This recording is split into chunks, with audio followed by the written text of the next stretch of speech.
प्राचीन समयमा वाराणसी बेनारसका राजाको एक सुन्दर रमाइलो बगैँचा थियो। त्यस बगैँचामा ठूलो बाँदरको झुण्ड बस्थ्यो, जसको नेतृत्व एक बाँदर राजाले गर्दथे। बगैँचाको मालीलाई एक चाड मनाउनका लागि 3 दिनसम्म कतै जानु थियो। उनले आफ्ना सबै कामहरू बाँदरहरूलाई सुम्पिने निर्णय गरे।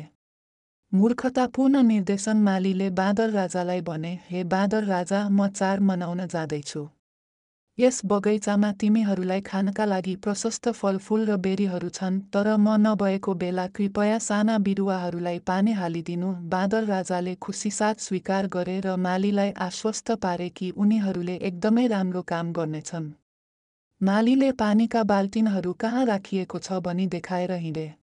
पानी दिने अनौठो तरिका अर्को दिन बाँदरहरूले बाल्टिनमा पानी भरे र बिरुवाहरूलाई पानी हाल्न सुरु गरे।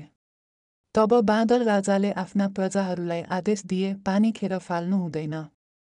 सबैभन्दा पहिले हरेक बिरुवालाई उखेलेर त्यसको जरा कति लामो छ भनेर हेर। जरा जति लामो छ त्यति नै धेरै पानी हाल्नु। अनि साना जरा भएका बिरुवाहरूलाई थोरै मात्र पानी दिनु। उनको तर्क थियो कि यसो गर्दा पानी खेर जाँदैन र बिरुवालाई आवश्यकता अनुसार मात्र पानी पुग्छ। राजाको आज्ञा मानेर सबै बाँदरहरूले साना बिरुवाहरू उखेल्न थाले, जरा नापे र प्वालमा पानी हाले। बोधिसत्वको शिक्षा। त्यसै बेला बोधिसत्व यस कथामा एक बुद्धिमान पुरुष बाटोमा हिँडिरहेका थिए। उनले बगैँचाको गेटबाट बाँदरहरूले गरिरहेको यो अनौठो काम देखे।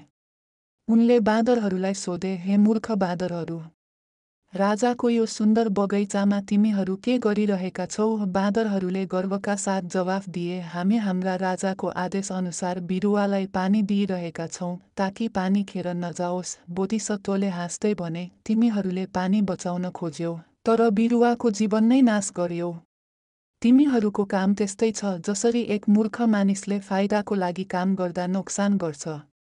तिमीहरूले ती बिरुवाहरूलाई उखेलेर नै मारिसक्यौ। कथाको सन्देश। यो जातक कथाले अज्ञानता र विचार नगरी गरिने कामको परिणाम कस्तो हुन्छ भन्ने शिक्षा दिन्छ।